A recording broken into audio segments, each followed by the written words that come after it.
You on it right now? Turn the sound up so I can see if I can hear myself. Yeah. Uh,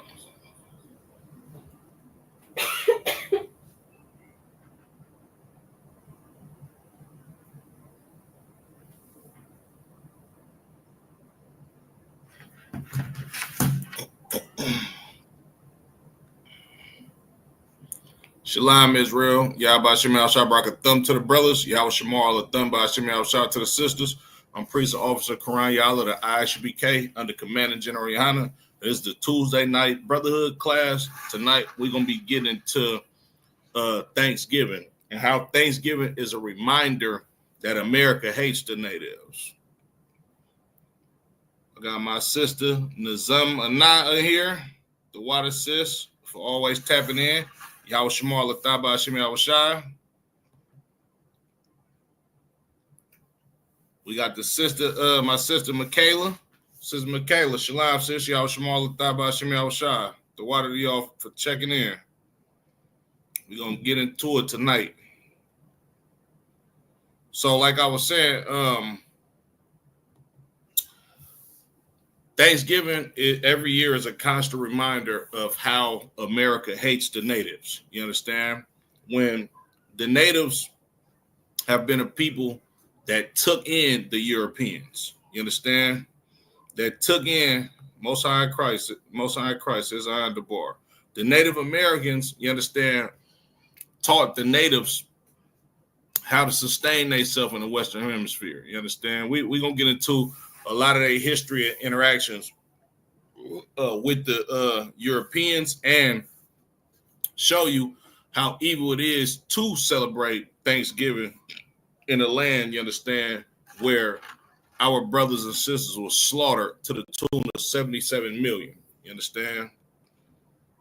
But who are the natives, might you ask? What does the natives have to do with the Bible? What does the natives have to do? What does the Bible have to do with Thanksgiving and showing people that Thanksgiving is hatred of the American, Salaki, of the Native Americans, you understand, in using the Bible, right? Of course, you know, we're going to go to the scripts. I'm going to share my screen real quick, and I'm going to show you exactly who the natives are according to the Bible. You understand? Make sure y'all can see the screen. Okay, Most High Christ. So what you're looking at right here is the book of Salakia, Second Ezra, in the 13th chapter. You understand? In the Apocrypha, and we're gonna go all the way down to to verse 40. Right? This is the book of Second Ezra, chapter 13 and verse 40. Those are the 10 tribes which were carried away prisoners out of their own land in the time of O.C., the king, who Salmanazar, the king of Assyria, led away captive. Salakia. Led away captive. I'm gonna read it from the from my phone. It's gonna be the same translation, but I'm just giving y'all a visual of the scriptures. And the reason why I'm gonna read it from my phone is because this is like the version that I pulled up online. This is like an old Quaker English spelling of how the scriptures was put together back then. You understand? It's like one of the older versions. But I'm gonna read it from my phone, and then y'all can follow through. Whether you got a Bible app, a physical apocrypha, or you can look at the screen. Right? It's the book of Second Ezra, chapter 13 and verse 40. Those are the 10 tribes which were carried away prisoners out of their own land in the time of O.C., the king, right? Hosea being the king of the children of Israel at that time. This is during the time that the natives, or Salaki, not the natives, the northern kingdom, you understand, which comprises of the so-called Native American Indians and a lot of our Latino tribes. Well, they actually went into slavery to the Assyrian Empire You understand? I believe this was prior. Yeah, this was prior to the Babylonian Empire of the Southern Kingdom, being namely Judah, Benjamin, and Levi, which is mostly the so-called it's so-called the so-called African Americans, your blacks, you understand, from the Caribbean islands, as well as Haitians, you understand. Those are the 10 tribes which were carried away prisoners out of their own land in the time of OC, which is Hosea, the king who Salmanazar, the king of Assyria, led away captive, and he carried them over the waters, and so came they into a new land. So after we were carried, the northern kingdom was carried away captives, you understand, he took us into a further land outside of the country. So our brothers of the northern kingdom didn't actually serve their punishment or their slavery in the land of Israel. They were taken out of the land of Israel, right?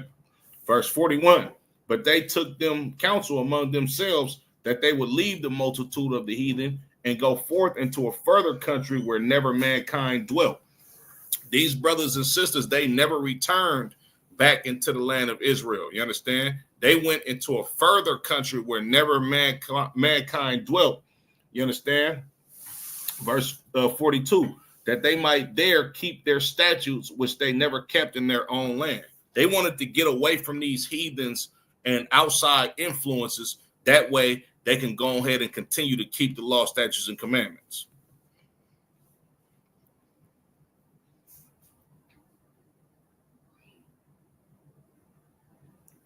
Verse 43, and they entered into the Euphrates by the narrow places of the river. For the Most High then showed signs for them and held still the flood till they passed over. For through that country there was a great way to go, namely of a year and a half. And the same region is called Arsareth. Now, this land where the Native American Indians went, passing through these waters, you understand, it took them about a year and a half to get to this land that's identified as Arsareth in the scriptures, right? So let's see what that land of Arsareth is. Salakia, go ahead and share this one.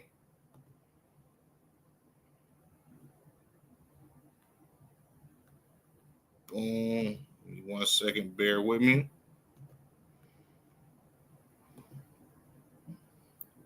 Now, this is from the JewishEncyclopedia.com. Big shout out to Captain Tazawan out there in Delaware. He just did an excellent class, and he pulled up this source to show you exactly what Arsareth is. Right? It says, the name of the land beyond the great river, far away from the habitation of men, in which the 10 tribes of Israel will dwell, observing the laws of Moses until the time of the restoration, according to, I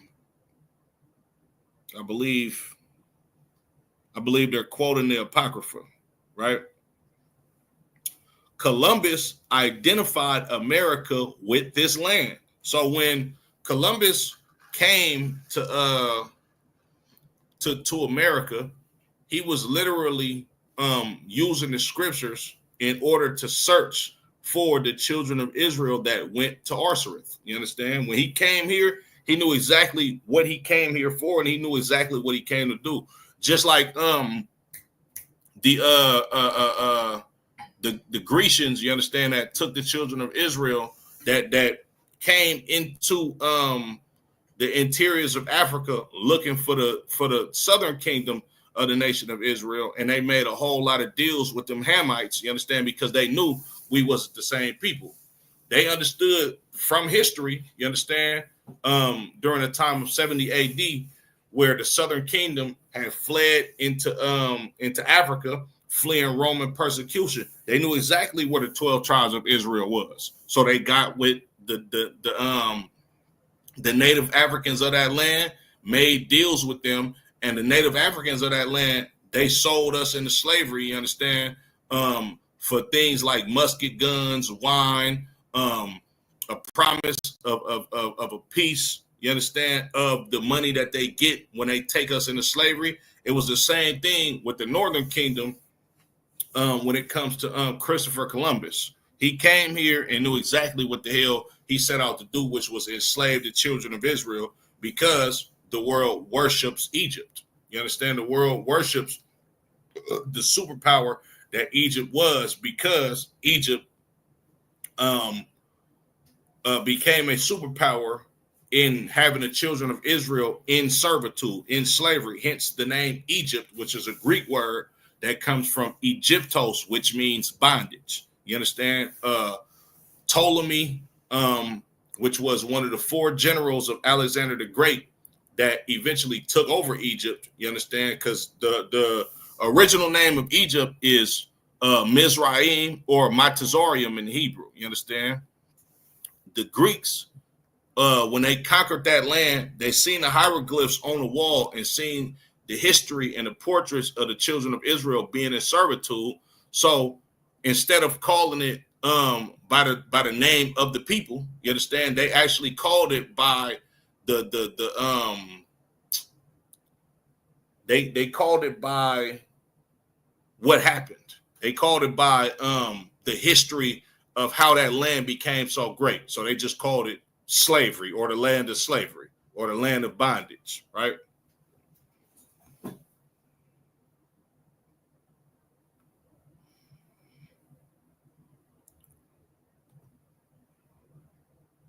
Okay. So now that we have a clear understanding, you understand, of who the Native Americans are according to the scriptures, you understand? Let's get into some of the dark history of first of all, let's get into the genocide of the natives in this land by the hands of the oppressor, and then we're gonna get into the dark history of Thanksgiving, right?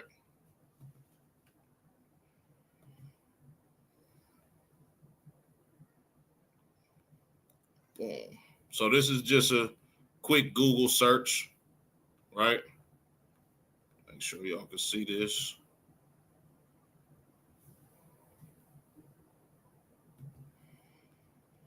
Okay, so when you type in a Google search, right? I typed in how many Native Americans are estimated to have died during the European colonization, right? And this is what the first thing that pops up. It says estimates suggest that around 90 to 95% of the Native American population died during European colonization, which translates to a population decline from approximately 145 million to 7 to 15 million people between the late 15th and late 17th centuries. So it's estimated that the population of Native American Indians went from around 145 million people to about 7 to 15 million people between the late 15th and 17th centuries. So a population decline between 90 to 95 people. Now, hold on. Let me see. I'm going to just, hey Siri. Hey Siri. What is 145 times, oh, excuse me. Slovakia.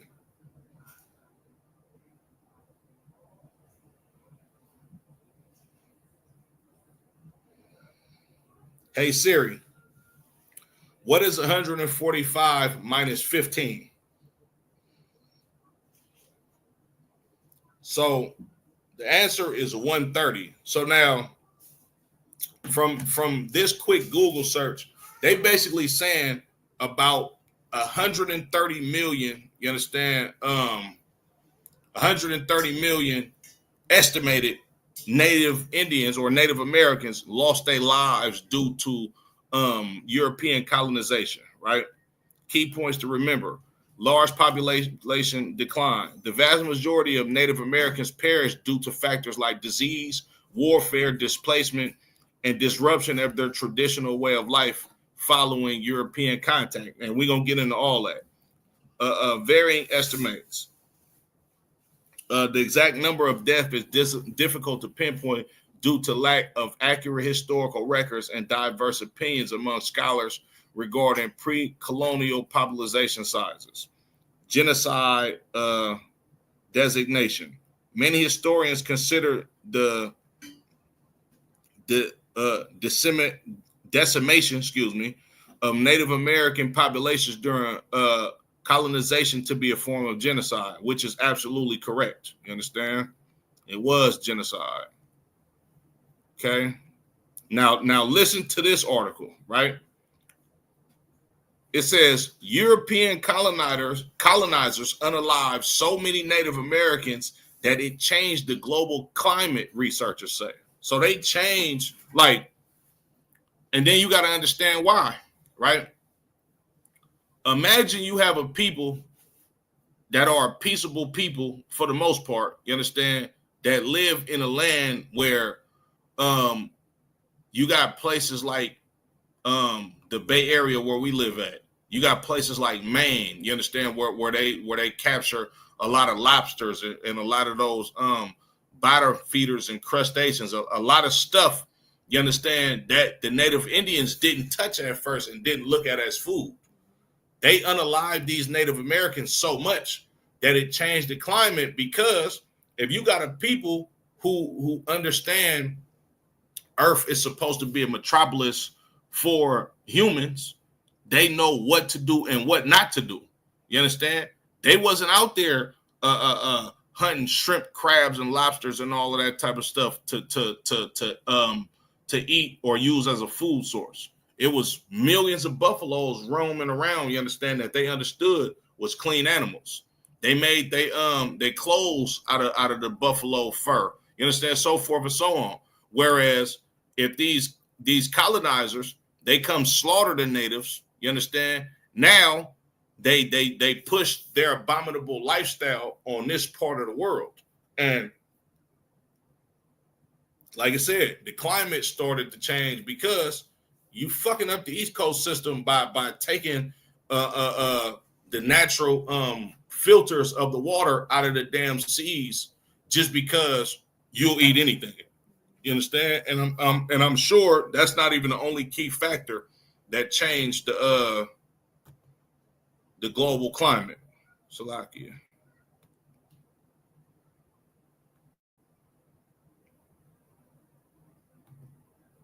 Is it moving slow? It's not? Okay. Most of Christ. And keep in mind, these colonizers was Christians. They spread Roman Catholicism, and which is just a different form of Christianity. You understand? But they spread all of this this religious rhetoric and wanted to convert these brothers and sisters into their way of lifestyle, just like the Greeks did. You understand? Just like the Romans did. They wanted us to assimilate to their culture just so they can keep us as their slaves. I read a book a long time ago. I think it was called Our True American History or something like that. But it had memoirs from Christopher Columbus, his actual journal. And what he said was, when he first seen the natives, he was like, damn, these are some beautiful women. Yeah, those are going to be our concubines. We're going to have our way with them. Damn, look at the men. They nice and big and strong. We're going to use, they fit to be slaves for us. You understand? This is exactly how Caucasians think. Salakia, am I going to be able to get the article? Okay, here we go. And this is from CNN World. From CNN. Good night.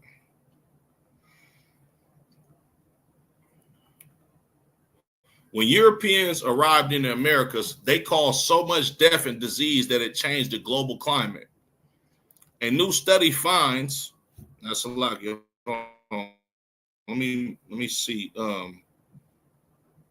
This is an article published Saturday, September, Slovakia, February 2nd, 2019, right? It says European settlers unalived 56 million indigenous people over about 100 years in South, Central, and North America, causing large swaths of farmland to be abandoned and reforested. Researchers at University College London or UCL estimate the increase in trees and vegetation across an area the size of France resulted in a massive decrease in carbon dioxide, CO2 in the atmosphere, according to the study. Good night. Carbon levels changed enough to cool the Earth by 1610, researchers found. Columbus arrived in 1492. So they understand that, like, this climate change is a direct result of these Europeans just coming over here. Because, of course, we know throughout their history, you understand, I'm gonna pull another scripture about the blessing that Esau had. But we know throughout history what type of people the Greeks was, the Romans was. You understand? Europeans in general, they just an evil band of people. You understand? Remember what we was watching last night? We was watching last night some Caucasian devil. You understand? And it was a quick, because my rib asked me a great question. She asked me, what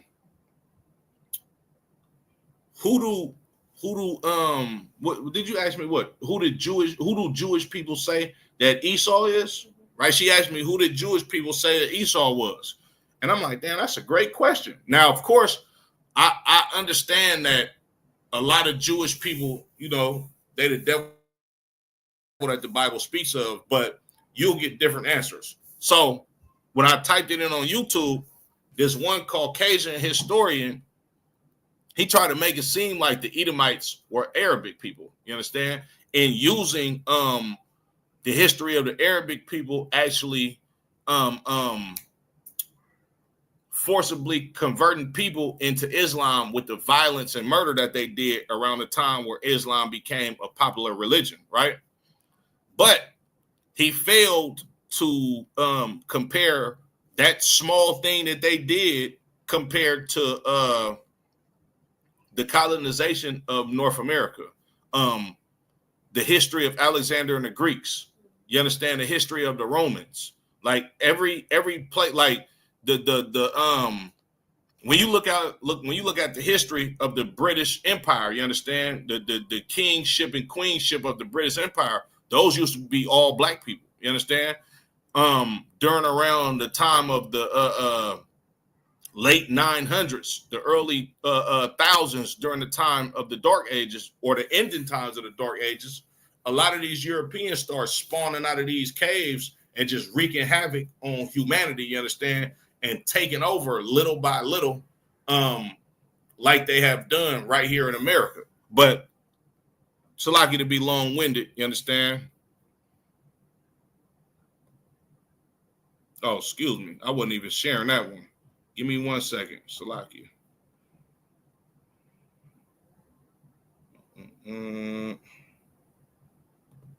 Stop sharing that one.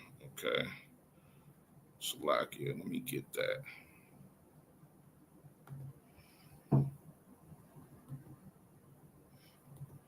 Okay, Salakia, so let me share this article, an actual article that I was reading from Salakia.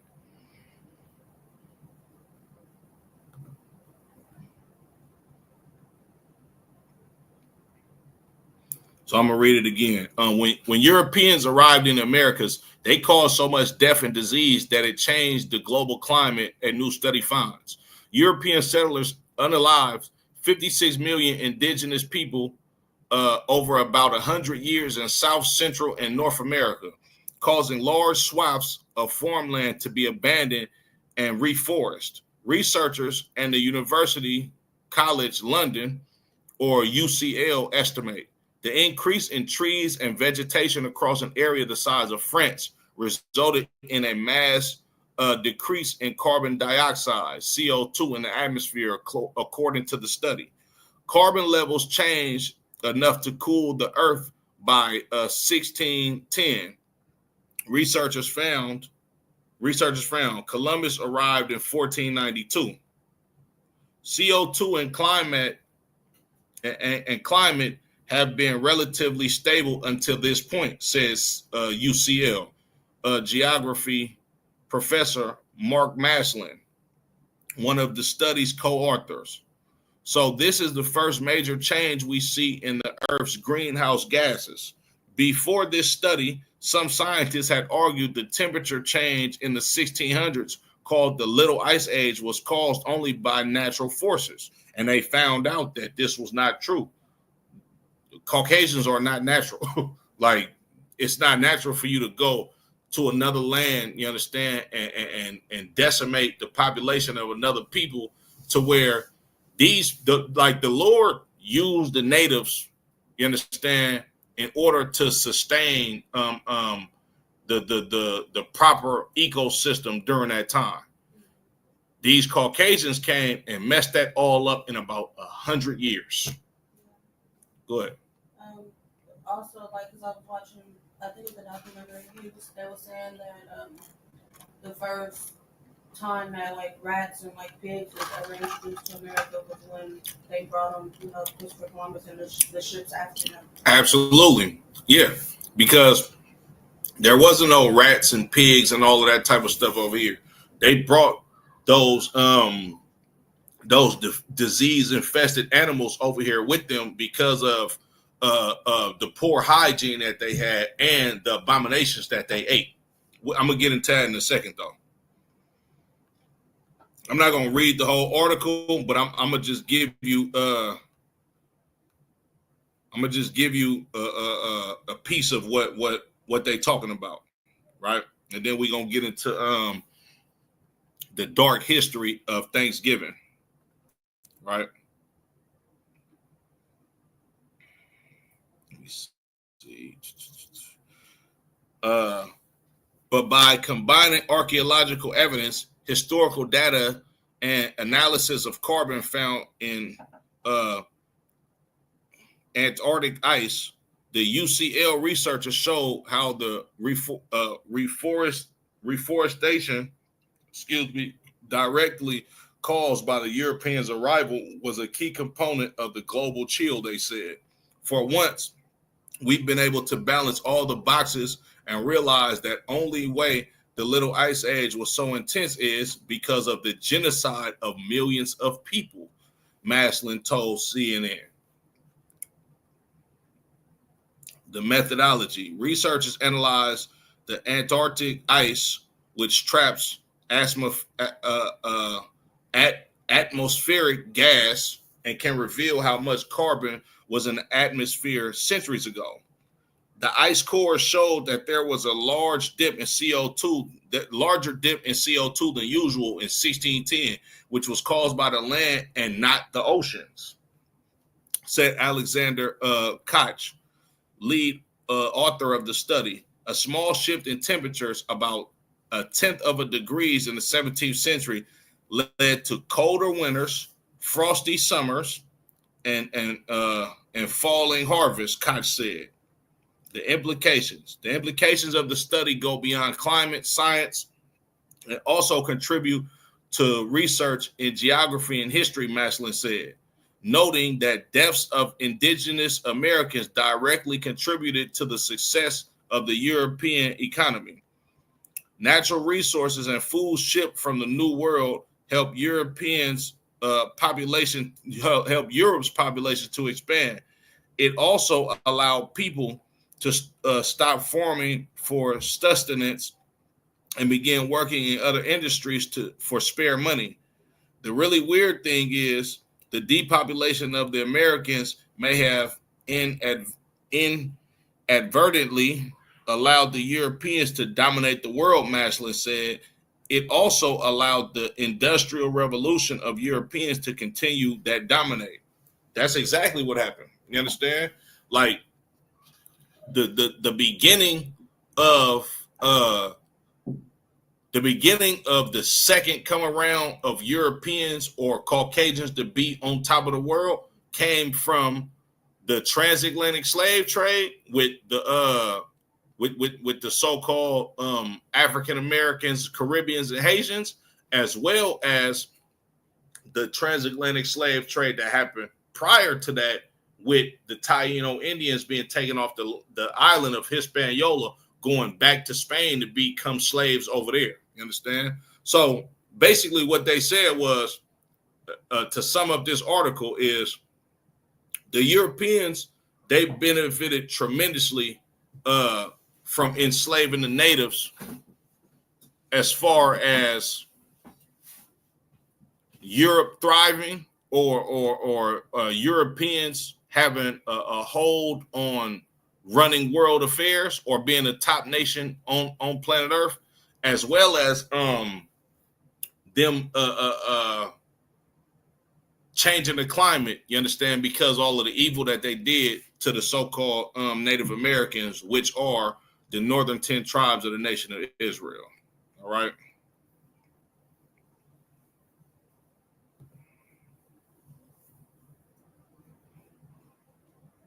Slovakia.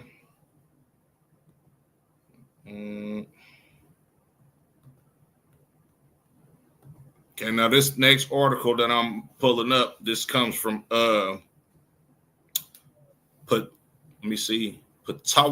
Potawatomi.org. The Potawatomi were a tribe of natives. You understand? And this comes from a website that has something to do with this tribe. You understand? It says Great Seal of the citizens of the Potawatomi Nation, people of the place of fire. And of course, this is the place of fire because this is fucking hell. You understand?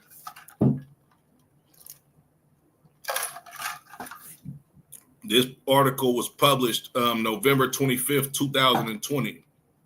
Although many Potawatomi and others across the United States celebrate Thanksgiving, the factual history behind the holiday is something to be less than thankful for. While communing with loved ones and showing appreciation for bounties and gifts provided in one positive aspect of the national holiday, teaching a false narrative of its beginnings perpetuate colonialism and ignores more than 400 years of atrocities committed against Native Americans and First Nations people. You understand? And that's exactly what it is. Like, in a nutshell, what that first article just said was, yeah, you got natives that celebrate Thanksgiving, and you got the majority of people in America that will tell you, oh, Thanksgiving is not about the genocide of Native Americans. It's about fellowship, coming together with family, eating good food and chilling and all that type. Yeah, we get it. But the harsh reality of it is that's a fucking lie. You understand? Thanksgiving is literally about the slaughter of over 50 million Native American people over time. It is what it is. You can't spin it, you understand, to fit whatever narrative you want just because you want to eat the turkey, just because niggas love honey baked ham. You understand? Just because this is a time to sit outside in the driveway and smoke weed with your favorite cousin that you ain't seen since the last goddamn Thanksgiving. You understand? Now, of course, like, confession is good for the soul. Me in the world, I wasn't really too fond of, and a lot of people not.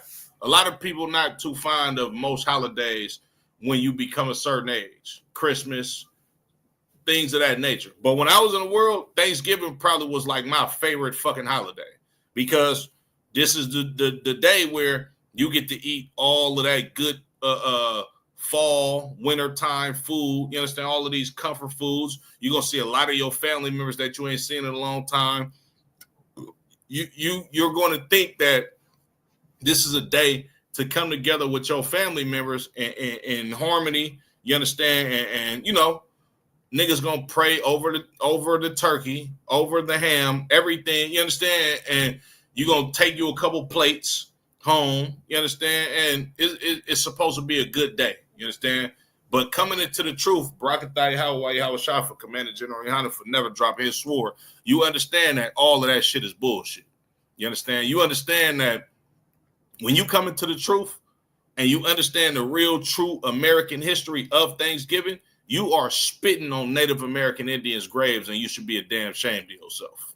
You understand? You are celebrating your slave master, you understand, unaliving your brothers and sisters in order to usher you into a new world so you could be a goddamn slave just like they was. You understand? Salakia for being long-winded.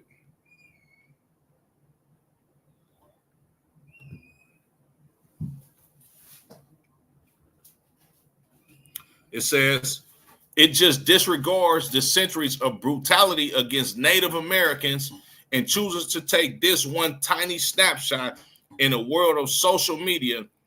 It puts all the pretty filters on it so that it doesn't look the way it truly did, said Dr. Kelly Musteller, citizen Potawatomi Nation's Cultural Heritage Center director. According to an article published in the New York Times by Maya Salam in 2017, Thanksgiving facts and Thanksgiving myths have blended together for years like so much gravy and mashed potatoes, and separating them is just as complicated. The formation of Thanksgiving as an official United States holiday did not begin until November 1863 during the Civil War. President Abraham Lincoln officially established the holiday as a way to improve relations between northern and southern states, as well as the U.S. And tribal nations. Just a year prior, a mass execution took place of Dakota tribal members. Corrupt federal agents kept the Dakota Sioux from receiving food and provisions. Finally, at the brink of death from starvations, members of the tribe fought back, resulting in the Dakota War of 1862. In the end, President Lincoln ordered 30. Now get this. These people starved out the Dakota tribe, starved them out. You understand? While they was on the brink of death and about to die, these brothers was like, man, fuck that. We about to fight to live. You understand? Which resulted in the Dakota War of 1862. Now you got to realize, right? A lot of so-called black people, you understand, or so-called African Americans or the tribe of Judah that live in America and are descendant of slaves, these Native American tribes used to harbor us when we ran from slavery. When we used to run from a lot of these slave plantations, the so-called Native American Indians, those were the people that took us in. You understand? It's a slap in the face to the ancestors of your brothers and sisters that try to help you escape slavery in their land, you understand, and risk the lives of their whole goddamn village to do it. You understand? But this damn devil, President Lincoln, don't they attribute the Emancipation Proclamation to Abraham Lincoln? Ain't he the one that they say, oh, he freed the slaves? This goddamn devil never wanted us to be free. Furthermore, you understand, him understanding the history and the genocide of his people and what they did to the Native American Indians, he tried to starve them out. You understand? Resulting in them fighting back, because the nation of Israel, naturally, we are not cowards. You understand? They fought back, which sparked the Dakota War. And at the end of this damn war, it says, President Lincoln ordered 38 Dakota men to die from hanging. black people, so-called African Americans, you niggas think y'all was the only ones that was getting lynched? I read on. And he felt that Thanksgiving offered an opportunity to bridge the hard feelings amongst natives and the federal government. This nigga made Thanksgiving a national holiday. He wanted to give these people turkey, dressing, ham to pacify them from him ordering the hanging of 38 of their men because they try to oppress these tribes and these tribes wasn't going for it. Thanksgiving is evil as fuck. Excuse my French. You understand? Salakia. It was propaganda. Dr. Musteller explained. It was to try and build this event so that you could have a deeper narrative about community building and coming together and share brotherhood and unity. When really this national holiday was only made a national holiday to try to pacify the Native American Indians from being mad from the men of their tribe. You understand, the Dakota tribe being hanged to the tune of 38 of them because these brothers refused to be starved, you understand, on their own land, so they went to war, right? And mind you, you got to think about it too. Imagine you are a Native American Indian, right? Imagine you from the tribe of Gad, you understand, the tribe of Reuben, right? This is your land. You understand? Big shout out to Officer Tabawan, you understand? Officer Tabawan, he had a conversation with some devil, right, at camp one day. And she told him, well, if you don't like this land, why don't you move somewhere else? Now, I seen the look on Tabawan's face when she said that to him, but him being so seasoned of a brother and him having the professionalism that only men in ISUBK have, he really wanted to say, bitch, this is my land. But you know what he did? He was like, see, that show you the pride of the white man and the white woman. He said, I got news for you. I'm Native American. This is my land. The look on her face was like, oh, shit. I fucked up. You understand? Right? But imagine you being a people that has been here for centuries, right? Your people have watched a whole nother nation of people come here and set themselves up as rulers in this land, and it's yours. Abraham Lincoln was what, the 5th president? Let me see. Hey, Siri. What number president was Abraham Lincoln? The 16th president, Salakia. Shit. I'm thinking about a $5 bill. You mean to tell me this the 1860s? This nigga's the 16th president? Come on, man. What's 16 times 4? Hey, Siri, what's 16 times 4? 64? Times 4 is 64. Now, that's about 64 years of Native Americans, at least 64 years. At least 64 years of Native Americans watching these white boys in suits walk around their land as rulers.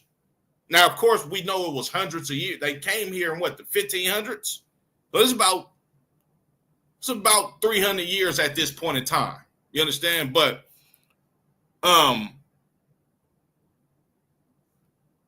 imagine being from these tribes and all you know is this land. Like, yeah, of course, I know they got oral traditions of them coming from the East. They know that. But they do also have oral traditions. When they came here, nobody was here. This is theirs. You understand? Imagine being those brothers and you got some Caucasian people that your ancestors was nice enough to allow them to come live here. Because let's keep it real. The natives, they really could have got busy when they seen these crackers getting off the boat. Y'all don't know this land. Y'all don't even know how to live in this part of the world. You understand? But imagine that. And then when you fed up and you go to war with these people that's oppressing your people, and this is your goddamn land, 38 of your people still get unalived by hanging. They force a national holiday of Thanksgiving. We didn't give y'all shit. Y'all took it. Now you got 2024 and this nigga still celebrating Thanksgiving. You understand? And it's just disgusting, right? Slacky. While the Thanksgiving celebrated today may not have complete factual roots, Native Americans, Europeans, and other cultures across the world have had festivals and special meals in gratitude for a bountiful harvest and to reflect on the past year. Many across Indian country continue these traditions by simply sharing a meal with friends and loved ones without referring it as a true Thanksgiving. A lot of people don't acknowledge it as Thanksgiving. They say, I'm going to get together with family and it's going to be about sharing the meal. But we're not going to acknowledge the Mayflower and the Pilgrims because it's holding up the false moment of friendship and completely disregards the genocide and the mass land theft and the brutality that all Native peoples experience, Dr. Musteller said. Man, look, on Thursday, I'm eating a bowl of noodles, straight up. Fuck Thanksgiving. Like, if you want to come together with your family, why you can't do it just any other day? Why does it have to be on that Thursday? The reason why it has to be on that Thursday and you don't want to recognize it as Thanksgiving, because you do know that you're celebrating something evil as fuck. But the lust that you have to want to be just like your slave master, and you don't want to feel left out. You understand? Because you covet what the slave master covets. That's why people, it's not we ain't gonna call it Thanksgiving, but you still finna cook a damn turkey.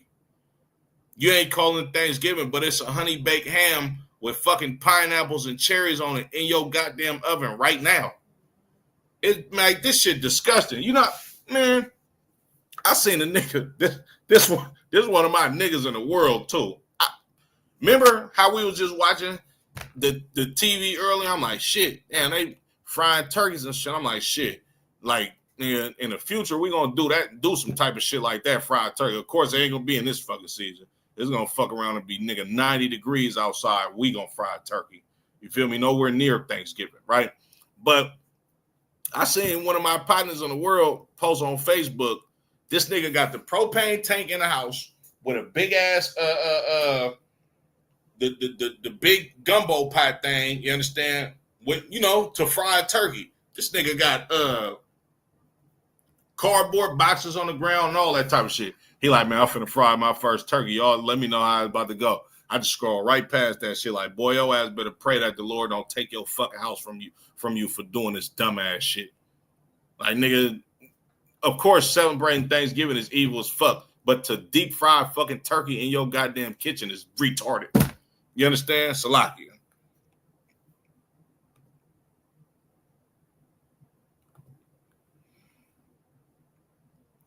Textbooks often indicate pilgrims settled in Plymouth, Massachusetts because the harsh weather was approaching or a storm sent them off from the original Virginia destination. Can you turn that heater up, Sean? Winter's onset cannot have been the reason, however, for the weather. would be much milder in Virginia than Massachusetts. Moreover, the Pilgrims spent 6 full weeks until December 22nd scouting around Cape Cod looking for the best spot. Lowen wrote in Lies My Teacher Told Me. I said, damn, that's a hell of a name for a book. The Dutch possibly bribed the Mayflower's captain to sail north a good distance from New Amsterdam in present-day New York. Some historians believe their arrival in Cape Cod was purposeful. Historian George Wilson has argued that the Pilgrim leaders wanted to be far from Anglican Slovakia control, never planned to settle in Virginia, Lowen continued. They had debated the relative merits of Guyana and South America versus the Massachusetts coast, and according to Wilson, they intended a hijacking. Of course they intended a goddamn hijacking. They knew damn well what they was coming to do, right? Certainly the Pilgrims already knew quite a bit about what Massachusetts could offer them. From the fine fish along Cape Cod to that wonderful plague, which offered an unusual opportunity for English settlement. Disease. Prior to European arrival, America's indigenous did not experience illness attributed to livestock overcrowding or poor hygiene, right? Now, you know why they didn't get diseases that came from livestock, right? They didn't eat fucking rabbits. They didn't eat pigs. They didn't eat. There wasn't no fucking rats here. You understand? They didn't farm the type of abominations that white people formed. You understand? It wasn't no fucking wild boars. It was buffaloes running around this motherfucker. You understand? They might you know what I'm saying? Go get a pigeon or something to eat. You understand? Maybe a wild turkey or something like that. You understand that? But they knew very well what type of foods to eat. It says also, let me see. It says overcrowding and poor hygiene. You know where overcrowding comes from, right? That comes from that's a European way of life. Before they had projects in New York, they had tenements, right? Which was ran down apartment buildings that was like stacked on top of each other. They wasn't set up like row houses like when you see in the projects, like you go to the Village, you understand, or Acorn and all that type of shit, or even the East Coast projects, you understand, places like Atlanta, you understand, New Orleans, Florida, so forth and so on. They didn't have projects like that until like the 1940s. And they started building those projects. A lot of the projects was actually built for Caucasians. You understand? But prior to that, when you had the influx of all of these European immigrants, this is after I'm talking the 1880s, the early 1900s. When you got the Irish that start coming here, you understand, the poor people from over there. You understand, after America was established and being conquered fully by these Europeans, you understand, they started allowing a lot of these Caucasian immigrants to come over here. So when they started coming over here, of course, them being poor and them not having the wherewithal to keep themselves hygienic, you got all of these people being piled in tenements and they dying from different diseases and shit because they don't know how to keep themselves clean. You understand? All of the laws of being clean and unclean, all of this is in the Bible. These people did not have these type of rules in their culture. You understand? Like, you can imagine how bad it was, you understand, in some of these white neighborhoods in New York. You understand? A lot of these white neighborhoods in Philadelphia, like in the places where a lot of these white people lived in these tenements. A lot of their ass was dying from fucking diseases and shit. But the natives, they understood that I'm not supposed to live this goddamn close to you. Like I was just explaining to one of my Issachar brothers the other day, right? Because I was asking him, like, because his family, they got property, Rosentino, they got property down there in Mexico. So I'm asking them, like they own land, they gotta pay property tax on land. He like, bro, this shit the same shit as up here. I'm like, damn, that shit crazy. So his brother, my other brother that I grew up with, he asking me about the school. He inquired like what's the end goal and all of this type of stuff, right? So I basically give him a small rundown. Man, look, I'm not comfortable with being up under another nation of people. I don't give a fuck about what's going on in this empire and how people might think that they can make it in this empire. But he was asking me like, what is being an IHBK benefit me? I'm like, the number one thing that's benefiting me right now is brotherhood. I'm like, I can get in one of these chats that I'm a part of. I can holler at my brothers in the school, bro. They'll make sure I got food and pay my rent. You understand? I'm like, if I get on a plane, bro, and go to the fucking United Kingdom, bro, where I got brothers out there that I know personally, I'm like, nigga, they will make sure that me and my family is taken care of. And the same thing if they come out here. We gonna make sure they got somewhere to stay if they don't have nowhere to stay. We gonna make sure they eat some good food. We gonna make sure they have a drink or two. Like the benefit of it right now is brotherhood. But I'm like, the end goal benefit of it is, nigga, for us to run planet Earth. So of course we live in Oakland. I'm pointing at all the houses and shit. I'm like, look at this shit, bro. I'm like, nigga, we ain't supposed to be living this goddamn close to each other. So I give him about a geographical location of if we was in the kingdom of heaven and he had his own plot of land. I'm like, nigga, your plot of land would be hella big. This is why I gave him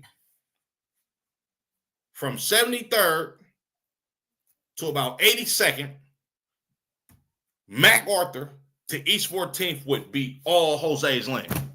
That's hella fucking land. You'll have a area where you can have a vineyard. You have an area where you have a couple houses. You might have 2 or 3 wives, and they live in different parts of your land. But according to how we supposed to live in the scriptures, I'm not supposed to be living this goddamn close to you. That shit not healthy for real, for real. You feel me? And this is how a lot of the Native Indians, the Native Americans, started dying from a lot of these diseases. They being pushed into these reservations to where they piled on top of each other. You understand? Thanksgiving and European colonization is why you have brothers and sisters on reservations drinking themselves to an early grave. You know, young people on reservations smoke crack. I'm talking about like 13, 14-year-olds smoke crack on reservations because of the oppression that Europeans have done to them. And niggas still celebrate Thanksgiving. It's evil as fuck. You understand, Salakia?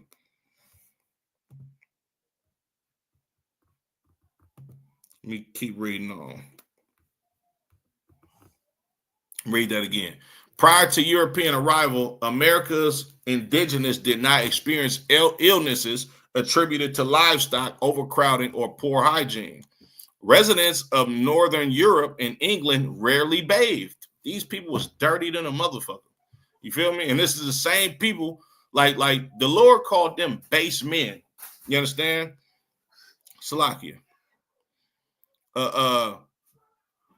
Residents of Northern Europe and England rarely bathed, believing it unhealthy, and rarely removed all of their clothing at one time, believing it immodest.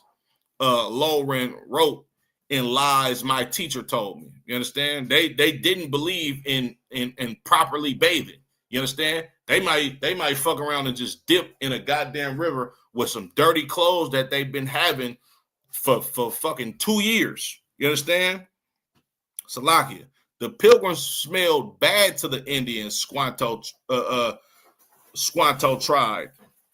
without success to teach them to bathe, according to Feeney Ziner, his biographer.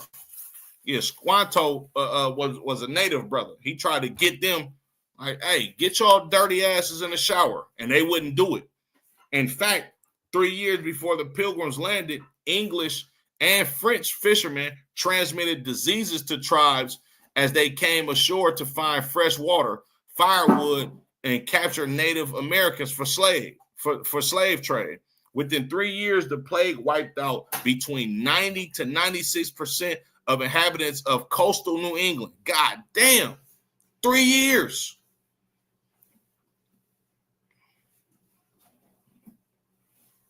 Salakia. Native societies were devastated. Only the 20th person in the scarce left alive, wrote Robert Cushman, an English eyewitness recording a death rate unknown in all previous human experience. Lohman wrote, those who did survive left their communities to join others, bringing the illnesses along with them. This caused many Native Americans to perish, even though they had not encountered Europeans, right? Because a survivor that had a disease, he'll go stay with some of his distant relatives or family members from another tribe, you understand? And then these brothers and sisters will start dying off, you understand? Even though they never even came in contact with these Europeans, right? Once the Pilgrims did arrive in 1620, the epidemics across Indian country were far from over. Excuse me. Throughout history, religion has served as a means of justification, and for the English separatists, it was no different. They believed the widespread death and devastation of Native Americans due to disease was divine providence, and that God willed them to take over the land. Evil as a motherfucker. You mean to tell me they literally thought, oh, they dying from all these diseases that we're giving to them because God wants us to rule this land. The white man is the fucking devil that the Bible speaks of, man. Salakia. By the time the native populations of New England had replenished themselves to some degree, it was too late to expel the intruders. If colonists had not been able to occupy lands already cleared by Indian farmers who had vanished, colonization would have proceeded much more slowly. If Indian culture had not been devastated by the physical and psychological assaults it has suffered, colonization might not have proceeded at all, Lohman said. So what this historian is basically saying is, if what this historian basically just said was, if it wasn't for the biological chemical warfare that these Caucasians forced on the Native Americans by giving them these diseases, then colonization probably would have never fucking happened. They like our brothers and sisters from the northern kingdom of the nation of Israel, they literally were able to be colonized because European people are disgusting. You understand?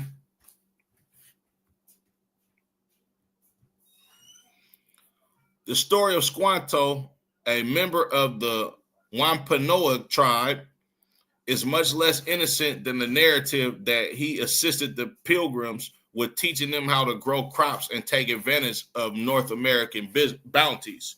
Big shout out to Officer Natazab, right? Natazab did a excellent TikTok video, and it was a picture of the TikTok video, right? That had a caption on it. It said, if it says something to the tune of, if you give a man corn, he'll eat for the day. But if you teach a man how to grow corn, he'll unalive you and take your land. That's exactly what they did.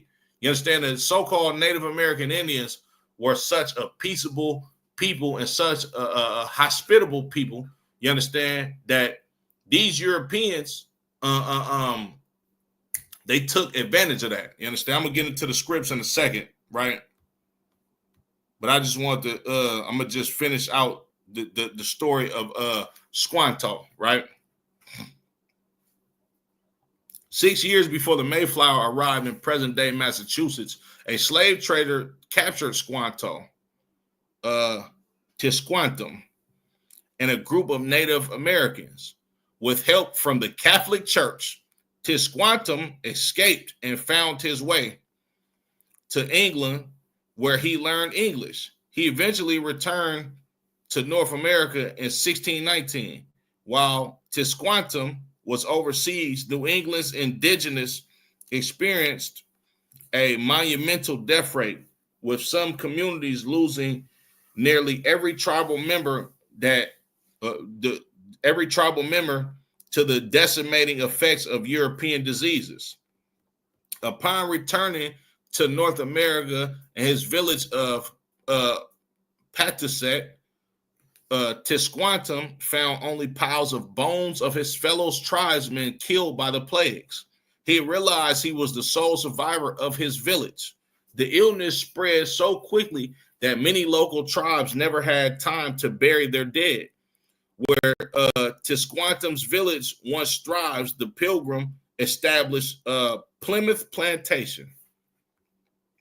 During this time, the Wampanoag lost up to 75% of its people, while nearby enemy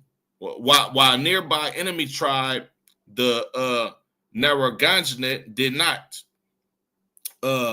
Wampanoag leader Massasoit Salagia saw the Pilgrims as possible allies against the Narragansett. Due to his English-speaking abilities, Massasoit used Tisquantum as a translator, though the Wampanoag leader did not trust his fellow tribal member and held him as a prisoner. Man, look, this shit's so evil. You got like this dude was a traitor. He used the Europeans as an ally to go against a Native American tribe that they had differences or issues with.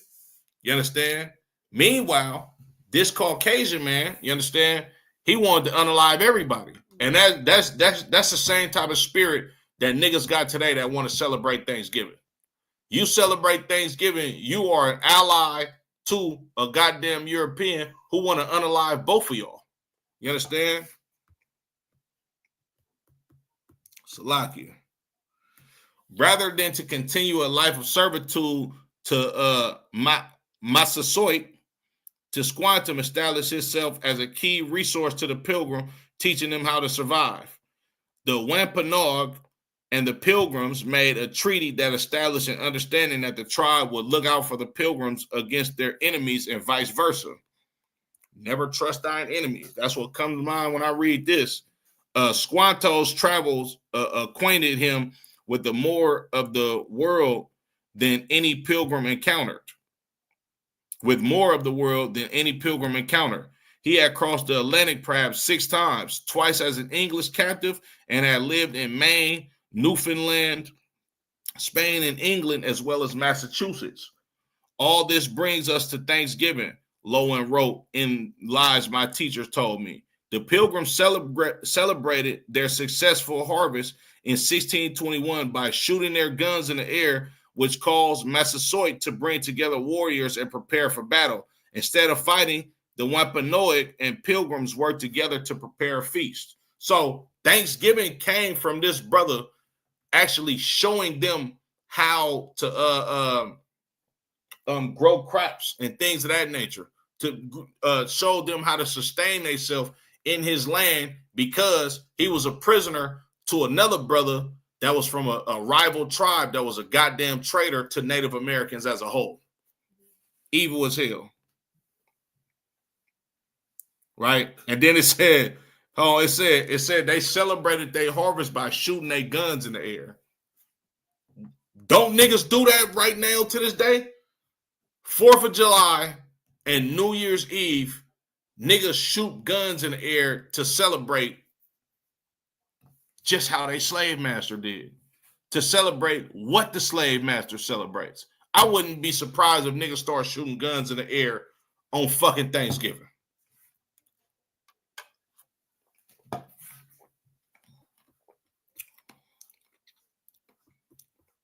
In an article published by Indian Country Today in 2011, Thanksgiving Day is a time of grief for Native American Indians, or Native Americans, Salakia.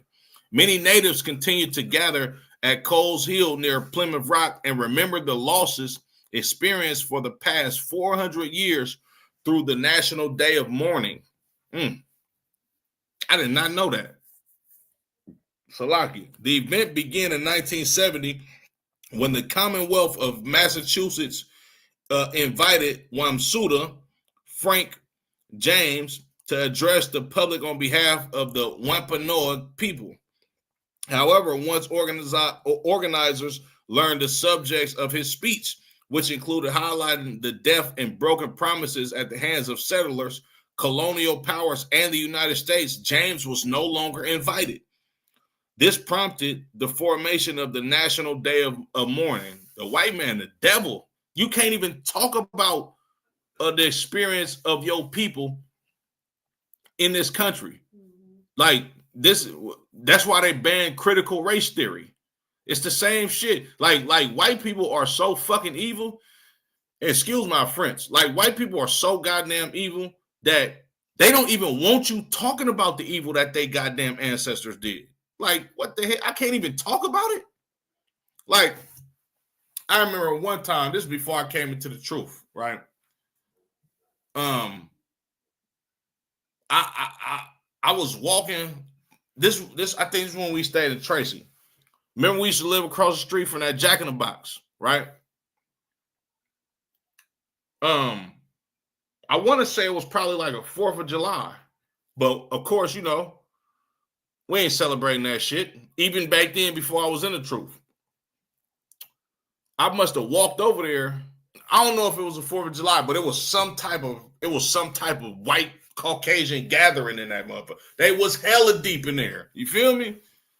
I'm walking in that motherfucker, and I don't know. I was like teaching Alina about something that had to do with white people having black people in slavery. And, you know, this when she was like 5 years old or some shit like that, right? So I was teaching her this. I was teaching her something. I can't remember exactly what it was, but it had something to do with slavery, right? So a white dude was coming out of the Jack in the Box as we was walking in, right? So I said something about slavery, and I kind of looked up at him and was like, you know about slavery, don't you? This white dude looked at me and was hella mad. He was like, why the fuck are you asking me about slavery? I had nothing to do with that, and walked off hella mad. Like, I'm just like, damn, nigga, don't you know the history of slavery? Like, what the fuck? You feel me? But he was hella mad. Like it looked like he wanted to just go unalive somebody just because I said that to him. You understand? They just don't want you talking about it. Salakia. James wrote, this action by Massasoit was perhaps our biggest mistake. We, the Wampanoag, welcomed you, the white man, with open arms, little knowing that it was the beginning of the end. Salakia. Let me go ahead and get to some of these precepts. Let's get to some of these precepts. All right. Let's go to Salakia.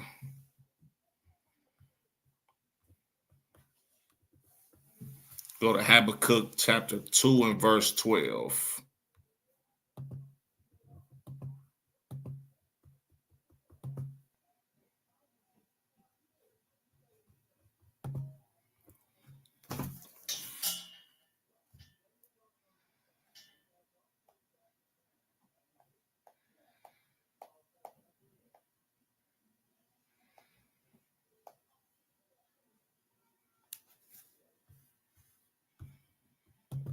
Bear with me, Baba Kasha.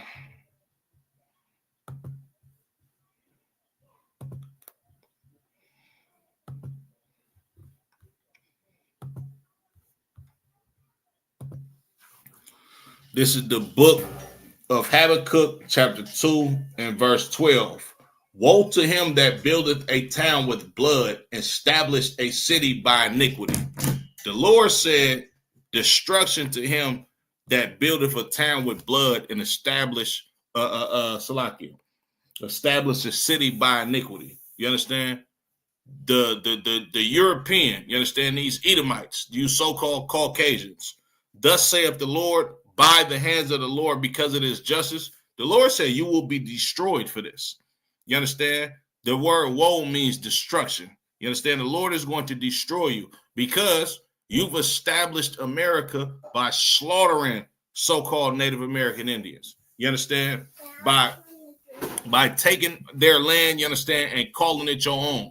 You understand? Calling this land America, named after Amerigo Vespucci, you understand? Who was a goddamn sodomite, you understand, and an evil goddamn bastard of a person, right? The Lord said he's going to destroy you for what you've done to the natives. You understand? Salakia. Let me get some more scripts on it, right?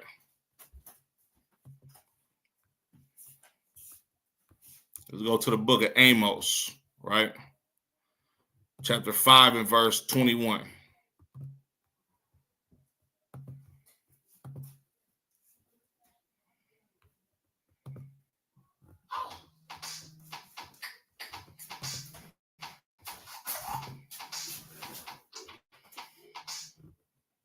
This is the book of Amos, chapter 5 and verse 21. So let me get it with y'all.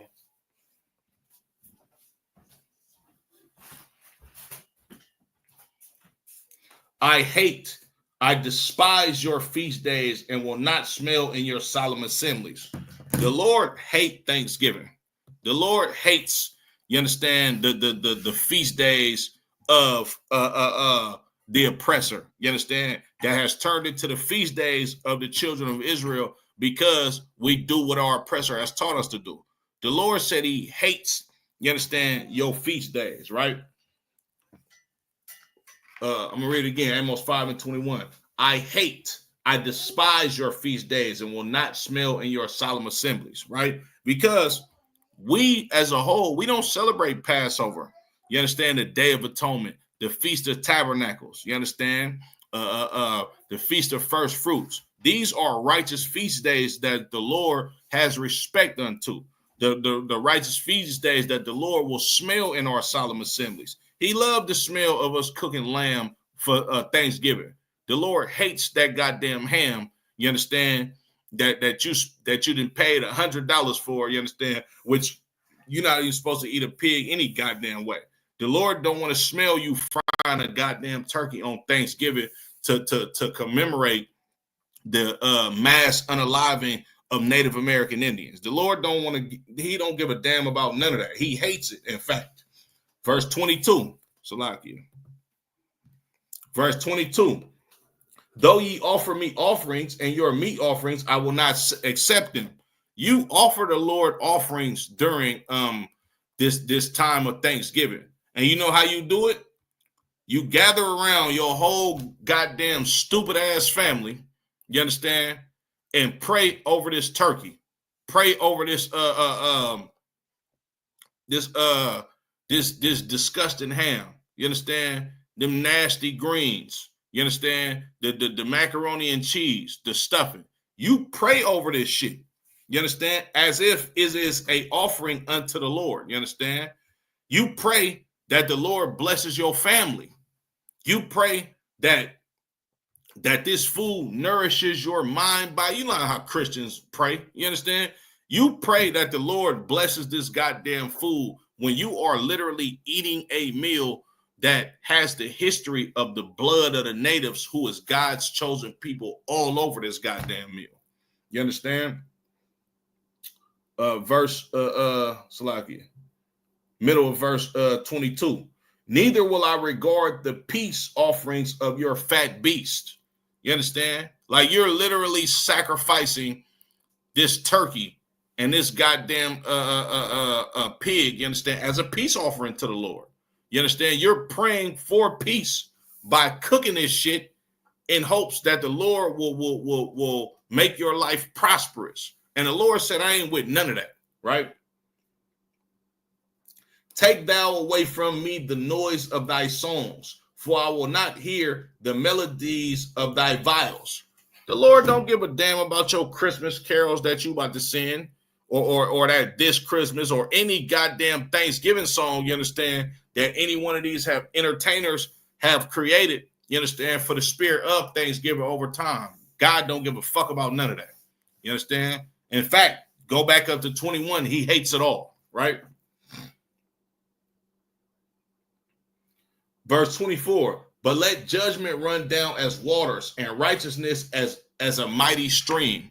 The Lord is going to render judgment for you celebrating this Thanksgiving, for our people coming together with our oppressor to celebrate the unaliving of our brothers and sisters from the northern tribe of the nation of Israel, right?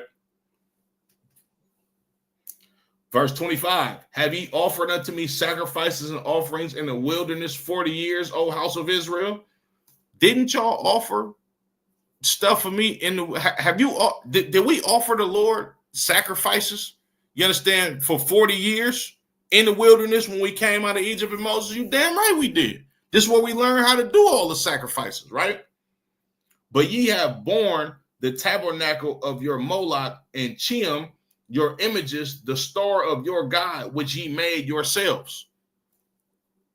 You don't worship me anymore. This is what the Lord is saying. Y'all used to offer sacrifices to me. Y'all used to celebrate my high holy days.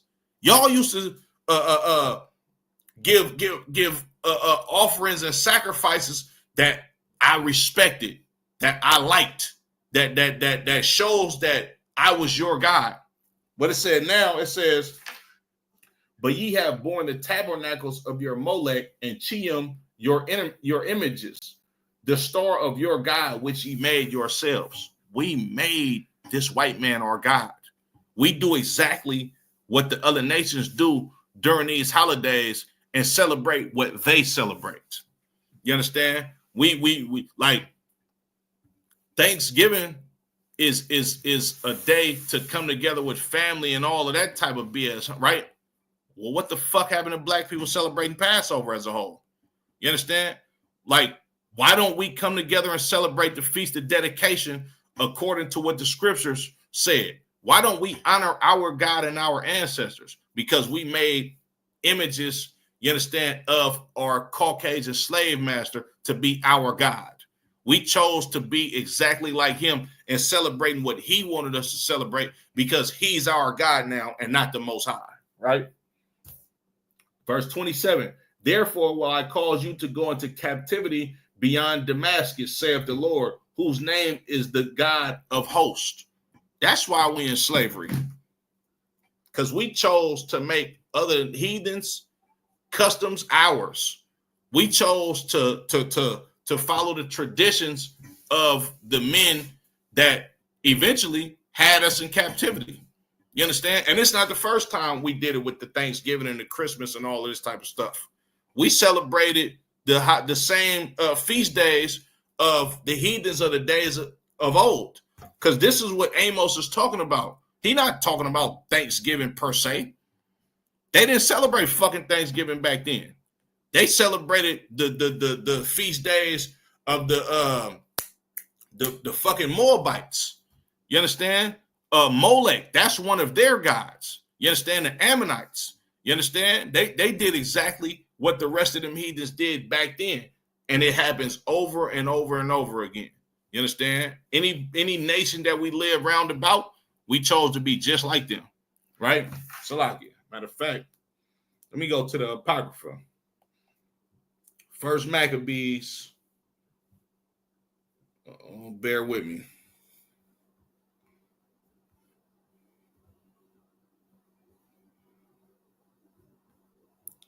Salakia.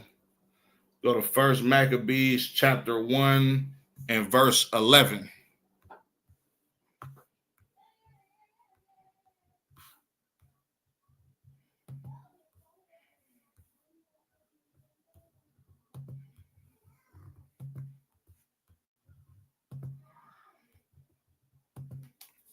It's the book of First Maccabees, chapter 1 and verse 11. In those days went there out of Israel wicked men who persuaded many, saying, let us go and make a covenant, with the heathen that are round about us. For since we have departed from them, we have had much sorrow. This the same shit that's going on right here in America.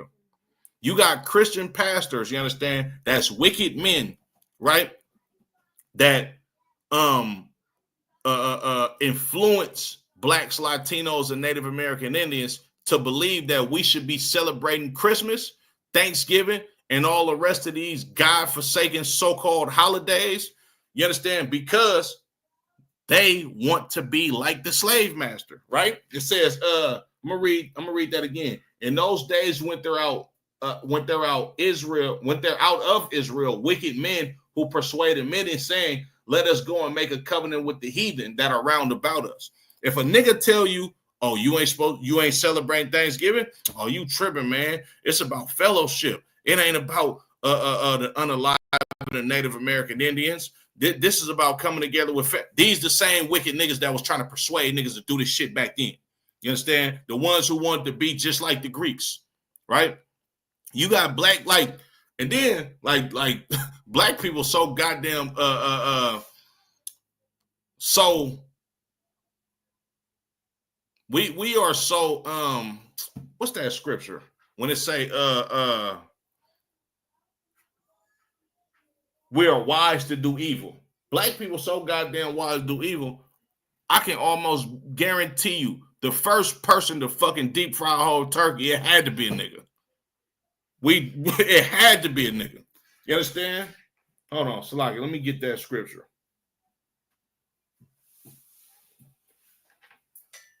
Jeremiah 4 and 22. But it had to be some dumb nigga. Oh man, I'm gonna deep fry me a turkey. I wonder how that's gonna come out. Because niggas want to be just like the oppressor. Niggas want to be just like their slave master. It ain't boss, you sick, is boss, we sick. You understand? Jeremiah 4 and 22. Salakia. I'm trying to tell you, if the first nigga if the first person to deep fry a damn turkey is not a black person, I will be shocked. I'm trying to tell you. I will be shocked.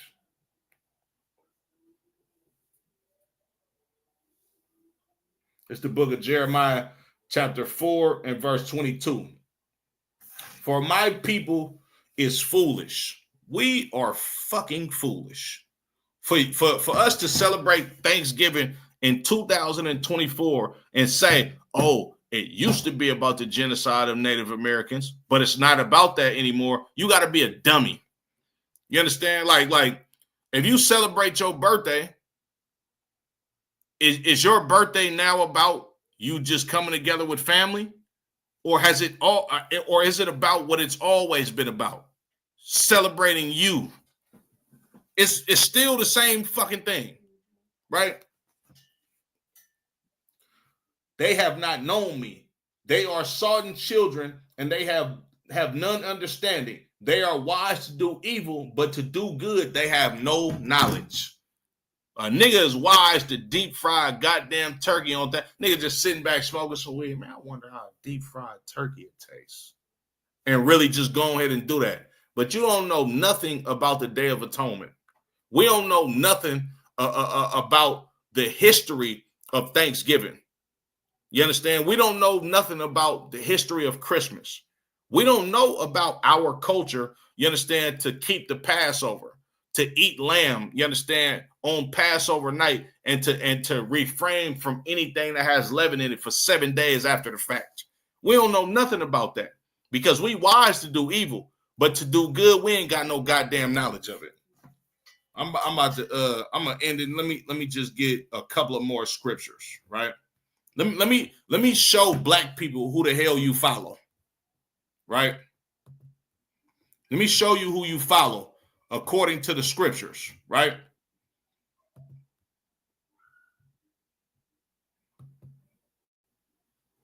Let me show y'all who y'all follow.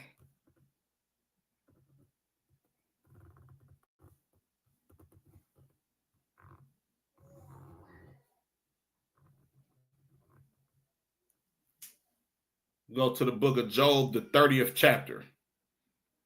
Let me show y'all who you're following by eating this nasty Thanksgiving dinner, which is disgusting. You understand? Salakia. Let me show you exactly who you follow. Right? Is this what I want? Yeah, Most High Christ. The book of Job, chapter 30 and verse 1. But now they that are younger than I have me in derision, whose fathers I would have disdained to set with the flock, with the dogs of my flock. Job is saying these people that are younger than me, you understand? And this is metaphorically speaking, right? Because when you look at the history of a birthright, it actually supposed to go to the younger person. That's why the Lord said, Israel is my firstborn. Israel wasn't God's firstborn. You understand? But spiritually, we are his firstborn people because we get the covenant of the birthright to rule over everything on planet Earth, to have God's inheritance given to us as a people. You understand? This is why Job saying that the people that are younger than me, now they have me in derision. Now I'm their slave. Now they rule over me. He said, I would have, Salakia, I would have disdained to have set them with the dogs of my flock. Do you know what that means? That means a physical man of an Edomite. Job felt that you weren't even good enough to be around the dogs that herded his damn sheep. Dogs lick their own ass. A dog will eat. A dog has no soul. A dog eats, hump shit, and that's basically it. Dogs have no purpose but to be a goddamn dog. You understand? Job said, I wouldn't even set you niggas with the dogs of my flock, but now y'all rule over me. Yea, whereto might the strength of their hands profit me, in whom did aid, Salakia. Yea, whereto might the strength of their hands profit me, in whom did age was perished. These people, the strength of the hands of an Edomite will never profit us. They not finna do nothing for humanity or mankind that's going to be good for anybody. You understand? Verse 3. For want and famine they were solitary, fleeing into the wilderness in former time, and in former time desolate of waste. You understand? It says, for want and famine they were solitary. These people, what it means, Salakia? Let me Google that real quick.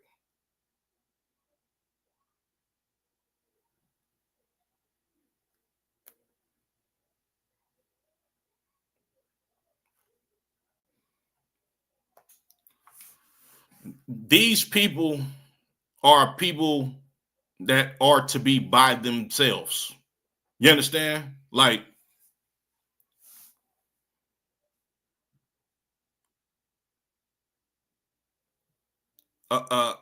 imagine if you never came into contact with Caucasians. The world would be a great fucking place. You understand? It says, for want and famine, they were solitary, fleeing into the wilderness in former time, desolate of waste, right? Now, these people, they are a low-based people. You understand? And in famines, they'll flee and go to the woods and shit because they don't have no culture. They don't have a history of being an agricultural people. They not shepherds. They don't do nothing. You understand? This is why they went to and fro through the earth and massively unalive people. And I'm gonna get to Genesis 27 before I end the class, right?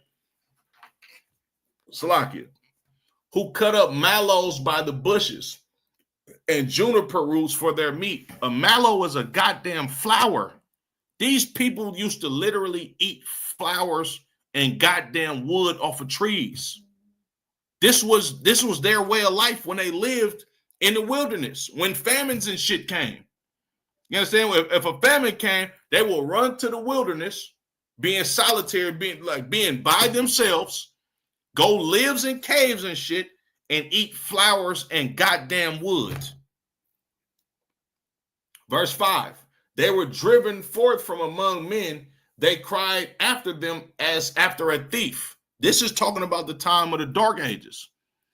These people were so goddamn evil that the world went to war with Edomites.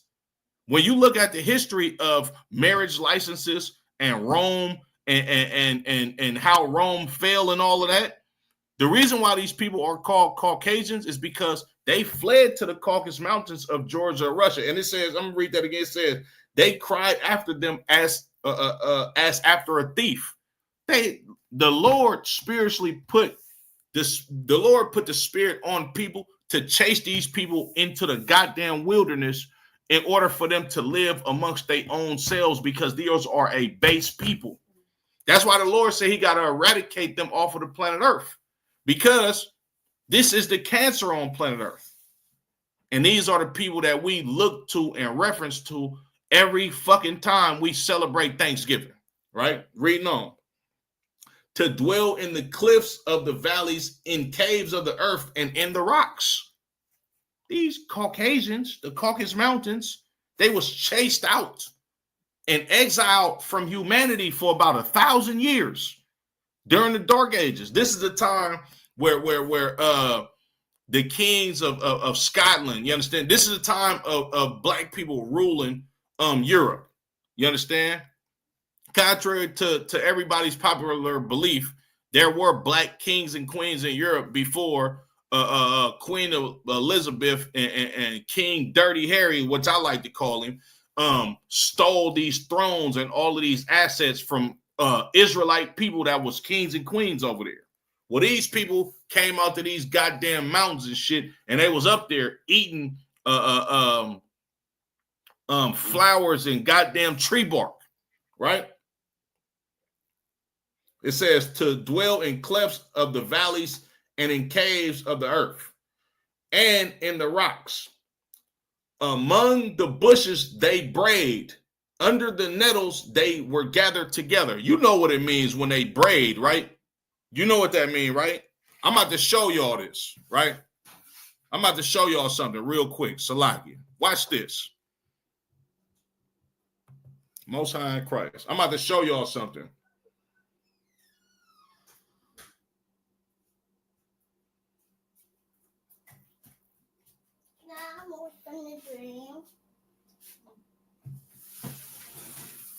Listen to this, y'all.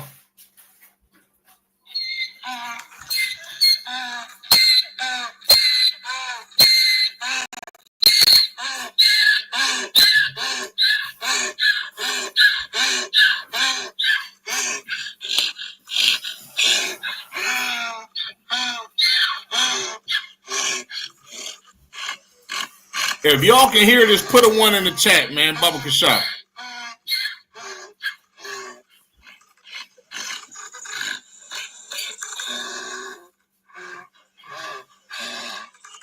Here, can you hear it good?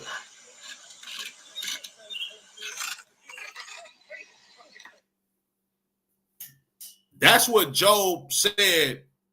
Okay, Most High Crisis. That's what Job said. It sounded like when those Europeans, when they communicate with each other. You understand? They braid. They talk to each other like fucking donkeys. When you see them Geico commercials, and it's so easy that a caveman can do it. A caveman is a Caucasian. They literally live like that. Go watch the movie Castaway with the nigga Tom Hanks when he was stuck on that island. And then he was there for a couple months, and the nigga grew a big ass beard. The hair was long as shit. Like this is literally the people that we follow, base people. Salaki, I'm gonna keep reading.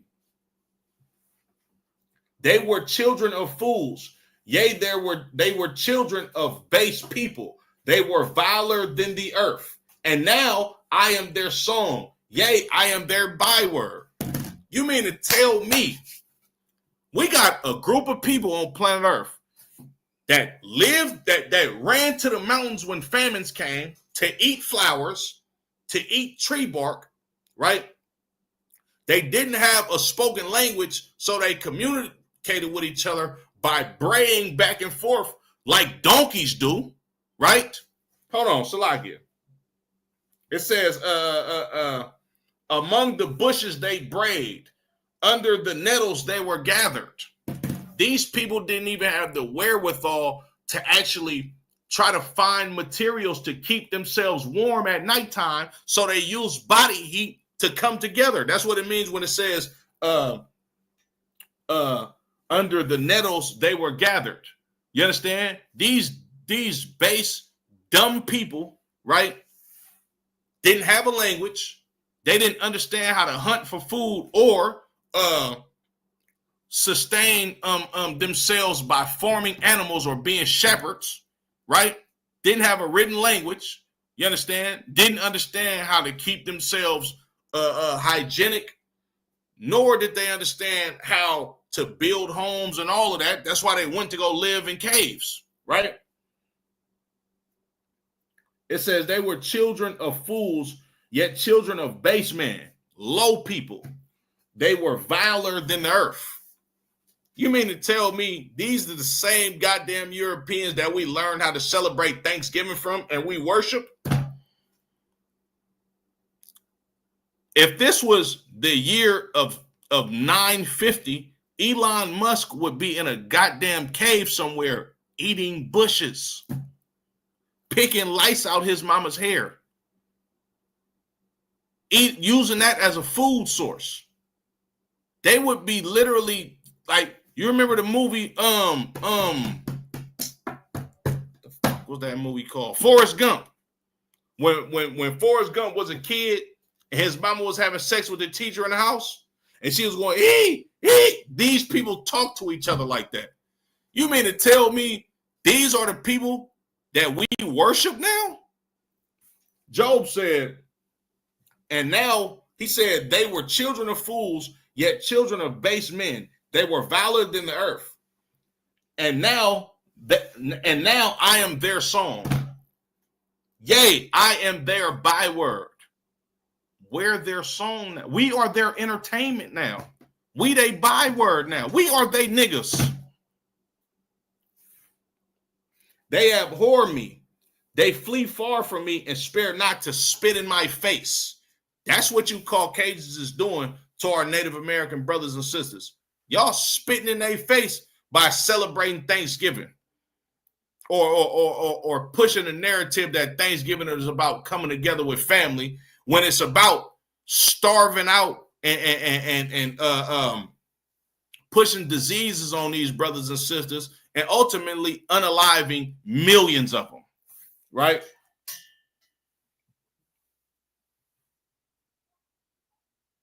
Salakia.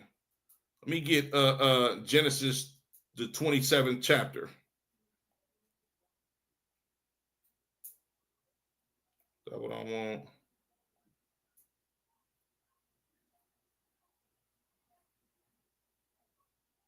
Yeah, right. That's exactly what I want. Most High in Christ. Genesis chapter 27 and verse 1. Salakia, let me get y'all there with me. 27 and verse 40, excuse me.